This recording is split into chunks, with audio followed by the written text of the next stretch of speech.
Modern history को हम आगे लेकर के चलते हैं। यहाँ से हमने पहली वीडियो को एंड किया था, वहीं से शुरुआत करेंगे। तो एक इंपॉर्टेंट इवेंट होता है 1907 में, जिसको हम सूरत स्प्लिट के नाम से जानते हैं, और इसी इवेंट को कांग्रेस डिवाइडेशन नाम से भी जाना जाता है।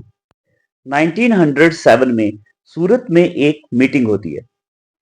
उसमें कांग्रेस की जो दो विचारधाराएं पनप रही होती हैं, उस विचारधाराओं को लेकर के ये मीटिंग होती है। ओल्ड मेंबर होते हैं, वो कहते हैं कि हम ब्रिटिश गवर्नमेंट से बातचीत करके ही सारे मसले का हल करेंगे, बातचीत करके ही हमें आजादी मिल सकती है। लेकिन जो नौजवान मेंबर होते हैं, उनकी सोच, उनकी विचारधाराएं अलग होती हैं। वो कहते हैं हमें लड़कर ही आजादी मिलेगी, हमें लड़ना पड़ेगा आजादी लेने के लिए। ये जो विचारधाराएं पनप रही होती हैं, इसी के लिए मीटिंग बुलाई जाती है, और इस मीटिंग को बुलाया जाता है रास बिहारी घोष के द्वारा। मकसद ये था इस मीटिंग का कि दोनों की विचारधाराएं जो हैं उनका पैच करवाएंगे। लेकिन इसका उल्टा हो जाता है, आपस में लड़ाई हो जाती है, और फाइनली क्या होता है, कांग्रेस टू पार्ट में विभाजित हो जाती है। एक हो जाता है नरम दल, और दूसरा पार्ट गरम दल, जिसे मॉडरेट एंड एक्सट्रीमिस्ट के नाम से जाना जाता है। मॉडरेट के लीडर कौन बने, तो ये बने गोपाल किशन गोखले। ये महात्मा गांधी जी के पॉलिटिकल लीडर भी थे। और एक्सट्रीमिस्ट के लीडर कौन बने, तो ये बने लाल बाल पाल, लाला लाजपत राय, बाल गंगाधर तिलक एंड बिपिन चंद्र पाल। उसके बाद अगर हम बात करें तो 1909 में मॉर्ली मिंटो बिल आया। इसको Lord Morley and Lord Minto के द्वारा लाया गया था। इस बिल में कहा गया था अब से भारत में कम्युनल इलेक्शन होंगे।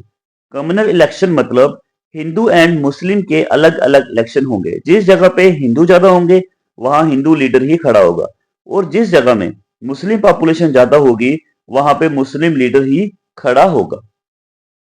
और इस बिल को हिंदू और मुस्लिम की एकता तोड़ने की पहली कील भी बोला जाता है।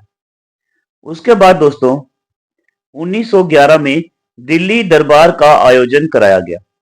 दिल्ली दरबार को लीड किया गया लॉर्ड हार्डिंग के द्वारा। दिल्ली दरबार के अगर हम गेस्ट की बात करें तो दिल्ली दरबार में गेस्ट के रूप में बुलाया गया जॉर्ज फिफ्थ को और क्वीन मैरी को। इस दरबार में कुछ अनाउंसमेंट की गई। तो पहली अनाउंसमेंट थी कि दिल्ली भारत की कैपिटल बनेगी, और इससे पहले भारत की कैपिटल थी कलकत्ता।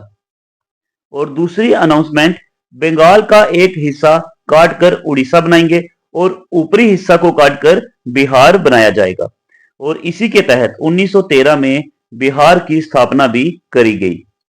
और तीसरी अनाउंसमेंट करी गई, जो बंगाल को पार्टीशन किया था, बंगाल का पार्टीशन हुआ था, उसे रद्द कर दिया गया।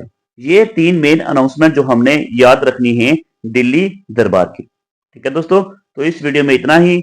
नए टॉपिक मॉडर्न हिस्ट्री के नई वीडियो में लेकर के आएंगे, तब तक के लिए धन्यवाद।